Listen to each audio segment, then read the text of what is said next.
Baka kailangan na namin siyang dalhin sa ospital. Ito ang magsisilbing gamot sa kahit na anong karamdamang meron ka.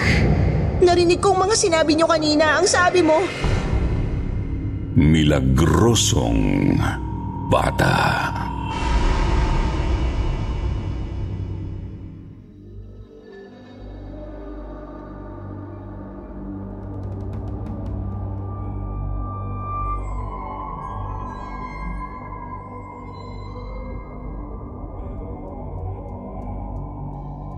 Isang mapagpalang araw sa lahat ng listeners ng Kwentong Takip Silim.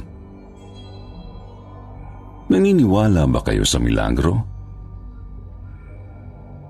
Sa tingin niyo, posible bang makapanggamot ang isang bangkay na hindi pa rin nabubulok? Minsan ba sa buhay niyo ay may nakita kayong faith healer na parang may madilim na sikreto? Halina't pakinggan natin ang kwentong ipinadala ni Micaela base sa true horror experience ng kanyang ina.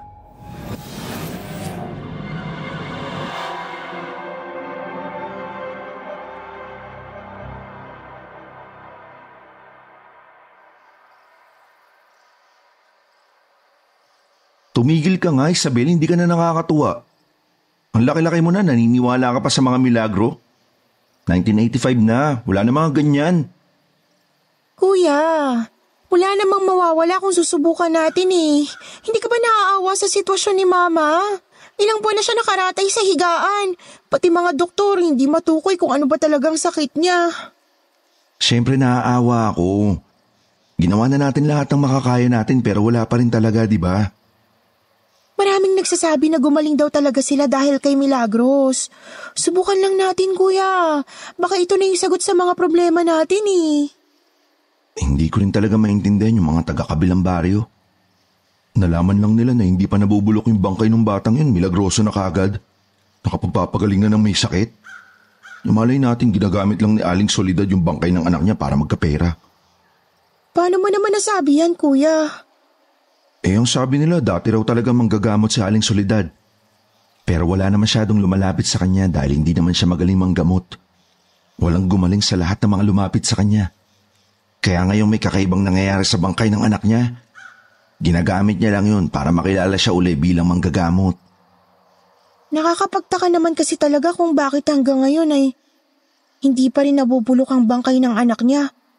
3 buwan nang patay si Milagros. Di ba karaniwang nangyayari to sa mga santo? Sinasabi mo bang isang santo si Milagros?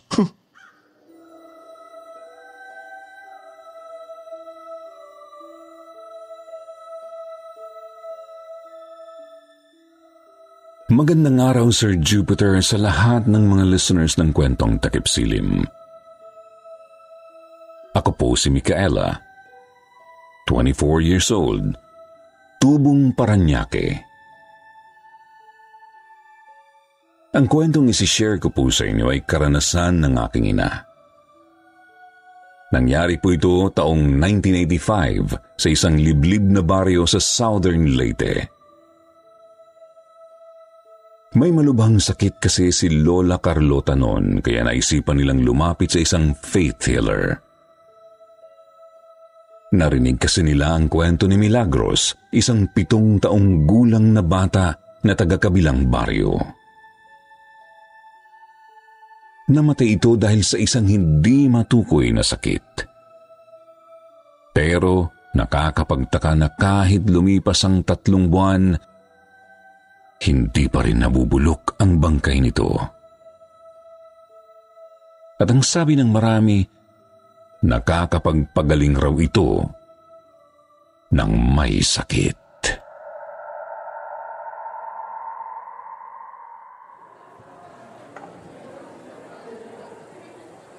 Ang daming tao.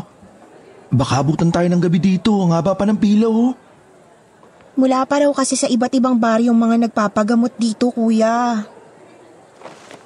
Sigurado ba kayo dito, anak? Kasi baka nagsasayang lang tayo ng oras.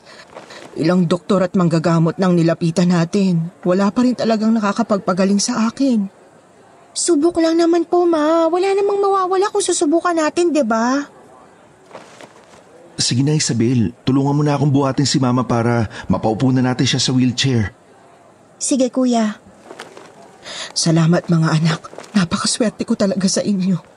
Asus, si Mama nagdrama pa.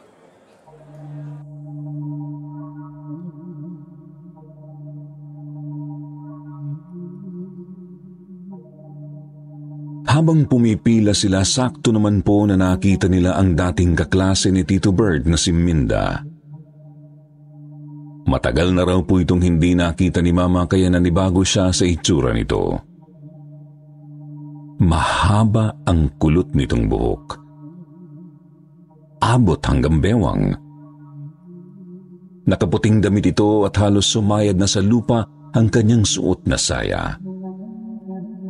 Ibang-iba raw po ito sa dating Minda na nakita ni Mama noon.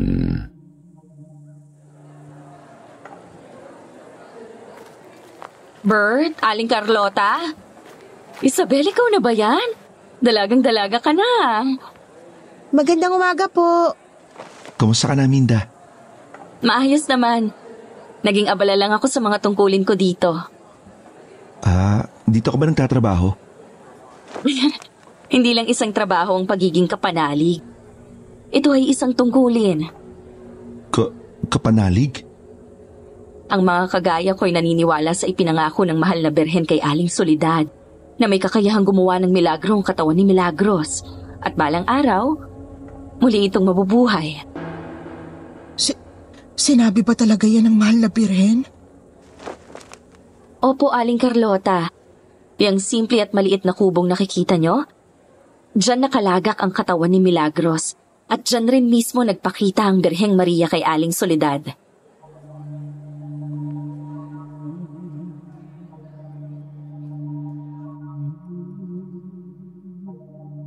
Kinilabutan sila sa kanilang mga narinig. Para kasing mahirap paniwalaan. Pero ramdam na ramdam raw nila base sa pananalita ni Minda na naniniwala itong nagpakita nga ang mahal na birhen. At dahil isa ngang kapanalig si Minda, pinauna sila nito sa pila. Ilang minuto lang ang lumipas ay nasa loob na sila ng kubo. Naabutan nila si Aling Soledad na nakaupo sa isang malaking upuan na napapalamutian ng mga bulaklak. Para itong isang reyna. Suot nito ang isang napakahabang puting bestida na parabang ito ang mahal na birhen. Tila nang hihina ito habang pinapainom ng tubig ng dalawa pang kapanalig. Nakagaya ni Minda ang kasuotan at hitsura.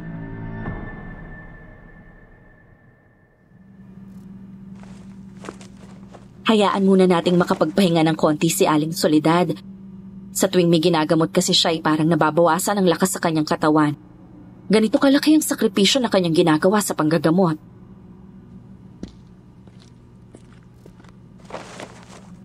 Magandang umaga sa inyo. Magandang umaga po. Ipapagamot po sana namin ng mama ko. Biglaan na lang po siyang nanghina at hindi na halos makatayo. Pinatingnan na po namin siya sa mga doktor at maging sa ibang manggagamot pero wala ni isa sa kanilang nakapagpagaling sa kanya eh.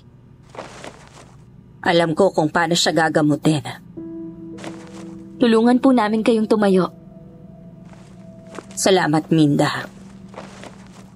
Ngayon, tumingin ka sa akin, Carlota. Paano niyo nalaman yung pangalan ni Mama? Hindi ko rin alam. Naniniwala ka ba na kaya kitang pagalingin at sa bisa ng kapangyarihang ipinagkaloob ng mahal na Birheng Maria sa katawan ng anak kong si Milagros? Oo, naniniwala ako. Ipinagkakaloob mo ba ang iyong sarili sa mahal na birhen bilang kapalit ng pagpapagaling niya sa'yo? Oo, ipinagkakaloob ko ang aking sarili. Bakit niya tinatakpan ng puting panyo ang mukha ni Mama? Hindi ko na maintindihan kung ano nangyayari. Nawiwirtuhan na rin ako, Kuya. Ang panyong ito ay ipinahid ko sa katawan ng aking anak na si Milagros. Ito ang magsisilbing gamot sa kahit na anong karamdamang meron ka. Mula sa oras na to, magaling ka na.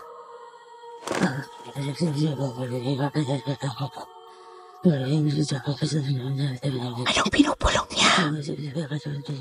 Isang orasyon na turo sa kanya ng mahal na birhen. Ang mga salitang sinasabi niya na hindi mo maintindihan ay siya ring magpapagaling sa inyong ina.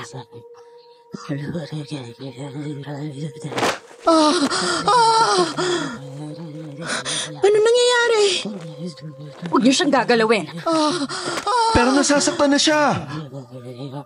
Hindi siya nasasaktan. Nasisilaw lang siya sa kapangyarihan ng mahal na birhen.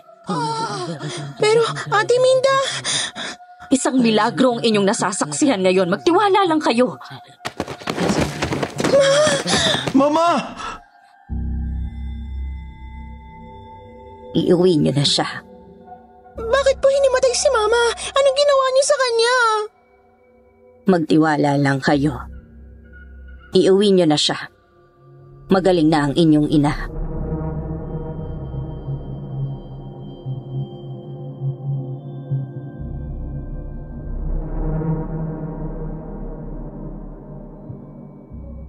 Sir Jupiter, kalmadong-kalmado lang daw si Aling Soledad at ang kanyang mga kapanalig. Basta na lang itong tumayo at hinawi ang kurtina papasok sa isang maliit na kwarto. Nakita raw ng mama ko ang paa ni Milagros na nakahiga sa isang higaang gawa sa kawayan.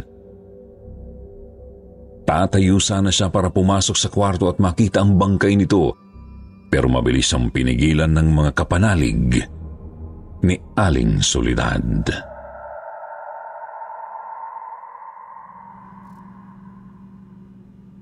Hindi pa ito ang tamang panahon para makita mo siya. Pero, Walang ibang pwedeng makakita sa bangkay ni Milagros kundi si Aling Soledad lang. Makikita lang natin siya sa itinakdang panahon ng kanyang muling pagkabuhay. ano? Sige na, iuwi niyo na si Aling Carlota. Pero wala siyang malay. Baka kailangan na namin siyang dalhin sa ospital. Hindi na kailangan, magaling na siya. Hayaan niyo lang siyang magpahinga at lasapin ang kapangyarihan ng mahal na birhen. Nakasisiguro akong malakas na uli siya pagkagising niya. Milagros, anak. Marami na naman tayong napagaling. Marami na naman ang nakinabang sa kapangyarihang ipinagkaloob sa iyo ng mahal na birhen. Mahal na mahal kita, anak. At hindi na ako makapaghintay sa iyong muling pagkabuhay.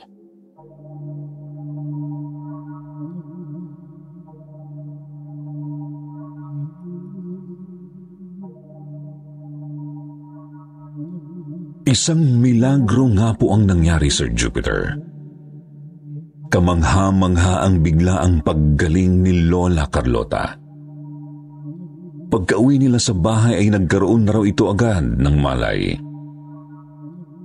At mula sa araw na yon ay sunod-sunod na raw ang improvement sa kalusugan nito. Pagkalipas ng 1 linggo ay nakakabangon na ito at di nagtagal ay nagagawa na nitong maglakad. Nakakakilos na rin ito at ginagawa na ang mga bagay na normal nitong ginagawa noon.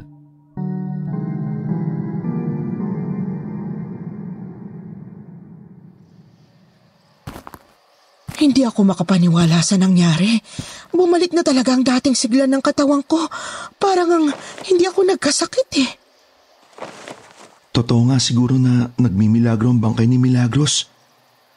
Hindi talaga ako naniniwala sa milagro na yan, pero paano natin ipapaliwanag to? Tama ka, kuya. Ang laki ng utang na loob natin kay Milagros at Aling Soledad. Lalong-lalo na sa mahal na birhen.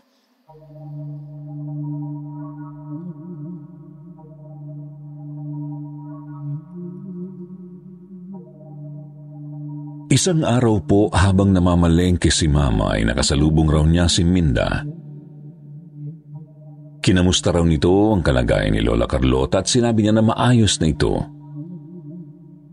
Bilang pasasalamat daw sa milagrong natanggap nila, inaya siya ni Aling Minda na maging isang kapanalig. At dahil sobrang saya ni Mama noon at paniwalang paniwala siya na pinagmilagruhan nga ng mahal na birhen, ang kanyang ina ay pumayag siya agad. Nang magpaalam siya kay Lola Carlota at sa kanyang Kuya Bert ay kaagad naman siyang pinayagan ng mga ito. Lahat sila ay naniniwala ring may utang na loob sila kina Aling Soledad at dapat lang nabayaran nila yun kahit papano. Bilang isang kapanalig, kailangan nilang araw-araw na ipagdasal sina Aling Soledad at Milagros. Unang-una nilang ginagawa sa umaga ay ang lumuhod sa harap ng kwarto kung saan nakahiga ang bangkay ni Milagros. Nasa loob ng kwarto si Aling Soledad. Yakap-yakap ang bangkay ng anak nito habang nagdarasal. Sila naman ay nasa labas lang at sinasabayan ito sa pananalangin. Mahigpit na ipinagbawal sa kanila na hawin ang kurtina sa kwartong yun. Hinding-hindi nila pwedeng makita si Milagros.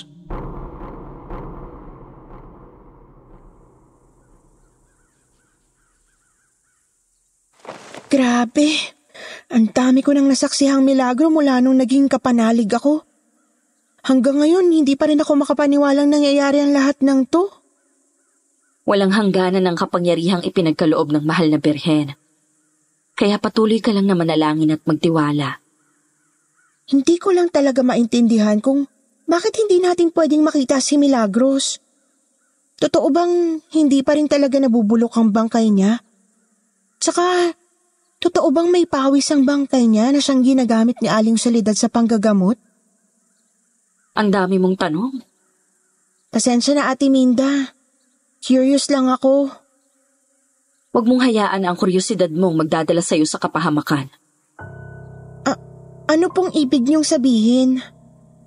Hindi ko pa man nakikita ang bangkay ni Milagros pero naniniwala akong hindi pa rin siya nabubulok. Naniniwala rin akong milagroso ang kanyang pawis. Kung ano ang sinasabi ni Aling Soledad, yun ang totoo. Hindi siya magsisinungaling sa ngalan ng mahal na birhen.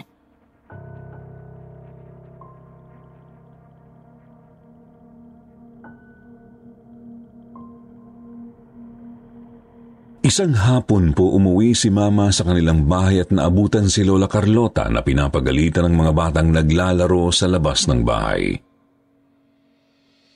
Nakakapagtaka raw dahil malayong malayo raw po ito sa pag-uugali ni Lola noon.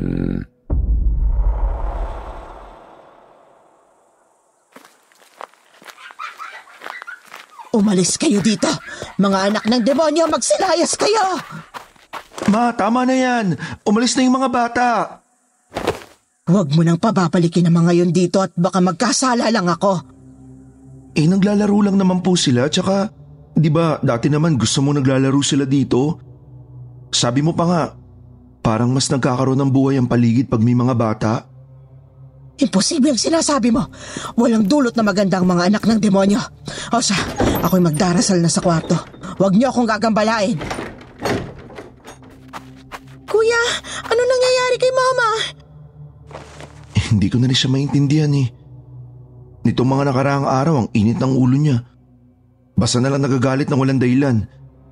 Tsaka, napansin ko rin na halos oras-oras na lang siya nagdarasal. Pero hindi ko naman maintindihan yung mga dinadasal niya. Paulit-ulit niya rin sinasabi sa akin na patuloy ko daw paglingkuran si Aling Soledad at Milagros. Huwag ko raw silang bibiguin bilang isang kapanalig. Nag-aalala na talaga ako kay Mama. Hindi naman siya ganito dati.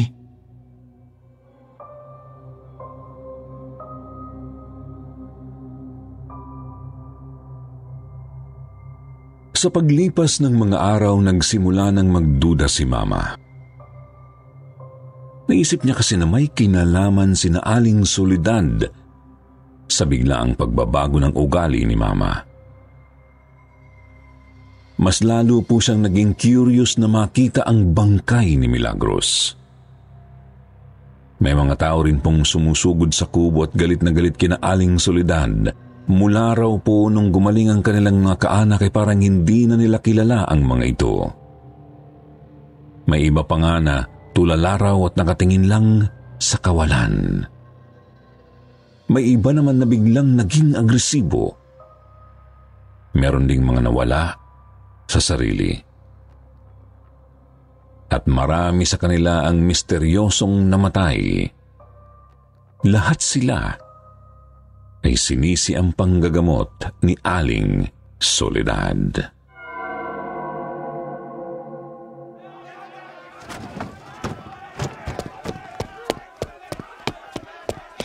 Anong gagawin natin? Nagkakagulo na silang lahat sa labas. Bakit nila sinisisi si Aling Soledad? Ano ba talagang nangyayari? Huwag mo silang isipin. Hindi mahalaga kung anong sinasabi nila. Magtiwala lang tayo kina Aling Soledad at bilang mga kapanalig, huwag natin silang pababayaan. Mga walang utang na loob. Pagkatapos ng pagpapagaling ng mahal na birhen sa mga kaanak nyo, ito lang ang igaganti nyo? Wala kayong karapatang sumugod dito na parang may kasalanan ako sa inyo. Baka nakakalimutan nyo, kayo ang lumapit dito, kayo ang nagpagamot sa mga kaanak nyo.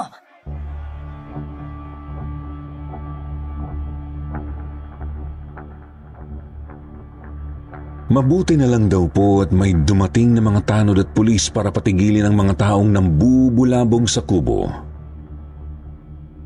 Pero sa araw na yun, nagdesisyon si Mama na hindi na siya babalik pa kina Aling Soledad.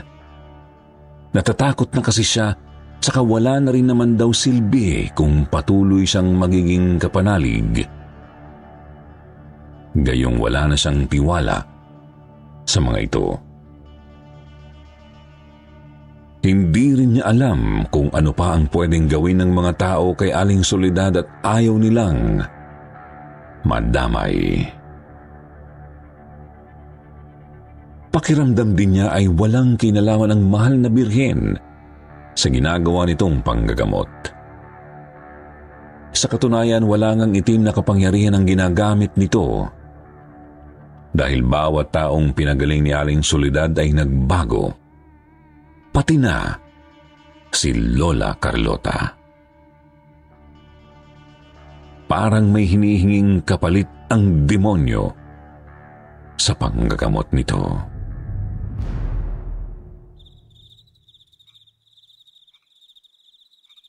Mag-isa lang po noon si Mama sa kubo at pauwi na. Nasa labas sina Minda at ang iba pang mga kapanalig at nagpupulong kung paano puprotektahan sina Aling Soledad. Kaya naman po kinuha na ni Mama ang pagkakataong yun para sumilip sa kwarto.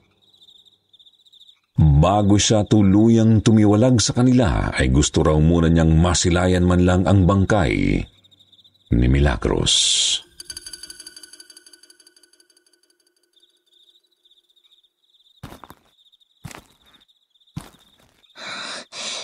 Kinakausap na naman pa niya ang bangkay ni Milagros.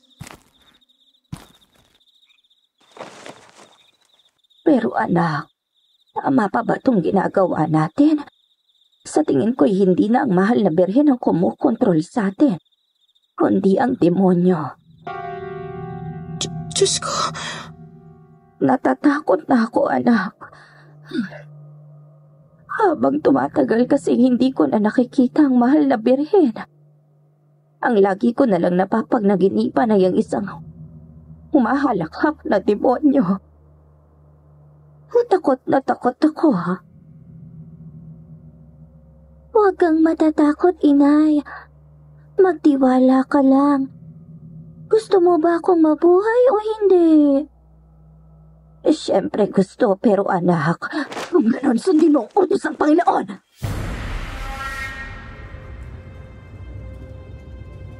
Kinilabutan si Mama sa kanyang mga narinig. At sa pagkakataong yun ay tuluyan na siyang sumilip sa kwarto.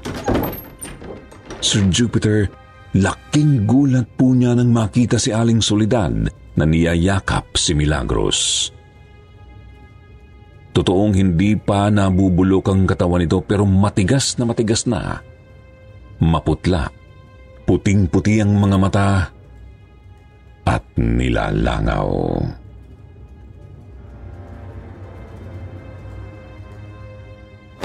Anong ginagawa mo? Hindi ba't kabilin-bili na namin sa'yo na huwag mong bubuksan ang kwartong to? Ate Minda. Anong nangyayari dito? Sinuway po ni Isabel ang utos niyo. Gusto ko lang naman malaman ang katotohanan eh. Anong katotohanan? Kung bakit lahat ng pinagaling ng bangkay ni Milagros biglang nagbago at yung iba namatay.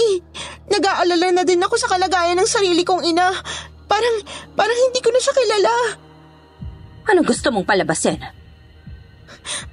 Ang mahal na birhen ba talagang nanggagamot? Huwag kayong magsisinungaling sa akin, Aling Soledad. Narinig kong mga sinabi niyo kanina. Ang sabi mo, palagi mo napapanaginipan ng demonyo. Masama ang mag-imbento ng kwento, Isabel. Alam mong hindi yan gawain ng isang kapanalig. Wala kang modo, Isabel! Kagaya ka rin nila. Pagkatapos pagalingin ni Aling Soledad ang ina mo, ngayon ay ito ang gagawin mo? Magsabi ka ng totoo, Aling Soledad. Kinokontrol ka ba ng demonyo? Umalis ka na dito. Mula ngayon ay tinatanggal na kita bilang isang kapanalig. Walang lugar ang isang katulad mong walang utang na loob dito. Hindi niyo na po ako kailangan paalisin dahil tumitiwalag na ako.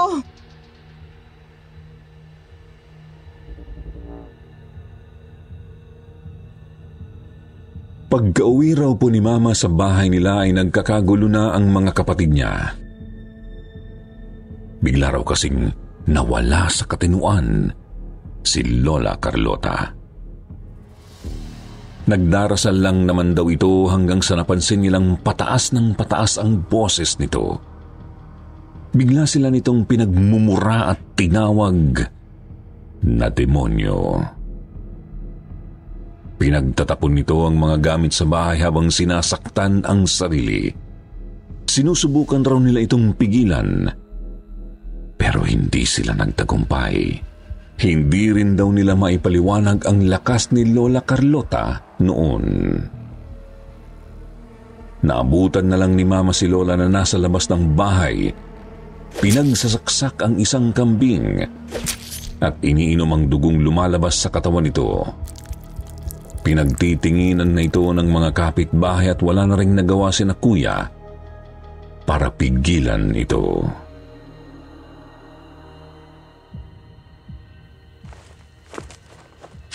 Hindi na namin alam kung anong gagawin. Hindi ko na maintindihan kung anong nangyayari kay Mama. Bakit siya nagkakaganito? Panginoon, inaalay ko sa inyo ang preskong dugo ng hayop na ito. Maraming salamat po sa pagdugtong niyo sa buhay ko. Tanggapin niyo po ang alay ko bilang pasasalamat.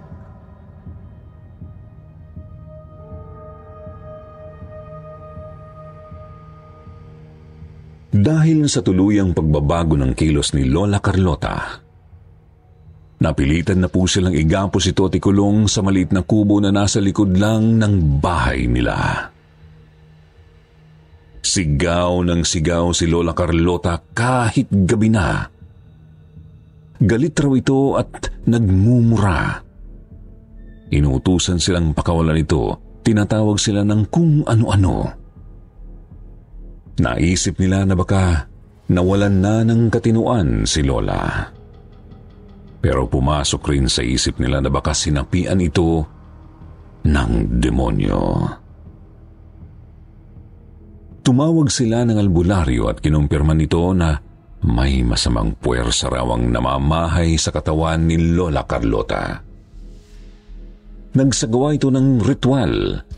Pero hindi raw sapat na isang beses lang gawin yun. Nangako naman ng albularyo na babalik ito kinabukasan. Pero huli na ang lahat. Kinabukasan ay naabutan nilang wala ng buhay si Lola Carlota. Tumindig ang balahibo ni Mama nang mapansin na kahawig ni Lola Carlota ang bangkay ni Milagros. Matigas, maputla, puti ang mga mata at nilalangaw.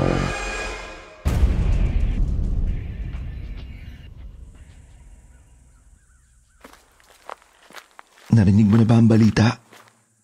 Sinugod raw ng mga taga-kabilang baryo sina Aling Soledad. Anong nangyari? Susunugin daw sana nila yung kubo nito, pero hindi nila nakita si Aling Soledad doon. Sina Minda? Hindi rin nila alam kung nasan si Aling Soledad, tsaka parang wala na raw sila sa sarili. Blanco daw yung ekspresyon at hindi makausap ng maayos. Paano yung bangkay ni Milagros? Yun na lang daw yung natagpuan nila sa kubo. Pero napansin nila na unti-unti na raw nabubulok ang katawan nito. Nakakasuka raw ang baho at ang daming langaw sa loob ng kubo.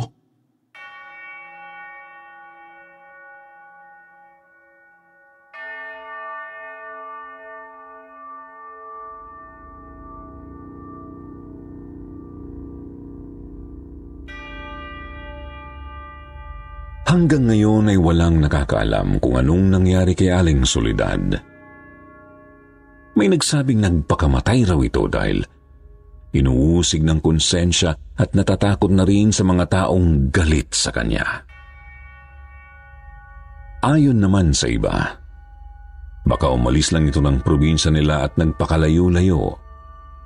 At yung iba naman ay naniniwalang kinuha na ito ng demonyo na nagpapanggap bilang mahal na birhen. Dahil noong 80s pa naganap ang lahat na ito at nangyari pa sa isang liblib na baryo, hindi ito nakaabot sa media. Hindi na rin gaanong karami ang nakakaalam ng kwentong ito sa probinsya ni Mama. Pero malaking palaisipan pa rin daw para sa kanila kung ano ang nangyari kay Aling Soledad. Kayo po mga kakwentong takipsilim, ano sa tingin nyo ang nangyari sa kanya?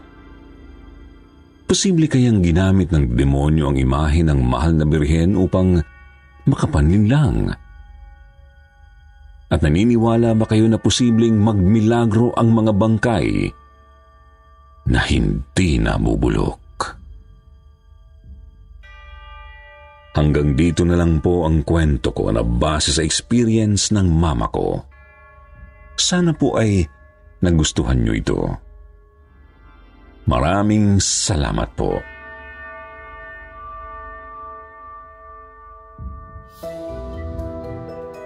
Dakuan naman natin ngayon ang inyong paboritong shoutout portion. Shoutout kay Catherine, Kilabot King, Joanne Orsabia, Aiza Lejano, Elizabeth Dacles, Aviana Zoe, Joya Kabiling, Colette Chanel, DJ Lou, at kay Japin Rera. Basahin naman natin ang ilan sa magagandang comment mula kay Tetay Santos at Marsh Montiveros. Sabi ni Tetay, shoutout po from Manama, Bahrain. Hello po sa lahat ng mga katakip-silim. Madalas po akong makinig ng mga kwento nyo, mapatrabaho at bahay, lalo na pag gumagayak papuntang trabaho at ganun din habang nagdadrive papasok sa trabaho. Kahit minsan napagsasabihan ako ng mga kaibigan ko na sa dami ng papakinggan, yung nakakatakot pa. Sabi naman ni Marsh, talaga naman very much excited in every kwento. Pati asawa ko ginawa na niyang libangan sa barko ang takip-silim. Dina-download ba naman lahat ng mga kwento na mahahaba at nirecommend na din niya sa mga kasamahan niya sa barko. Ingat po, more kwento to come. Many more kwento pa. Sa mga hindi po nabanggit, kayo naman po, sa susunod. Huwag niyo pong kalilimutang mag-reply sa ating shoutout box na nasa comment section para ma-shoutout ang inyong mga pangalan. Muli po mula sa bumubuo ng kwentong takip silim. Ito ang inyong lingkod, Jupiter. Nagpapasalamat.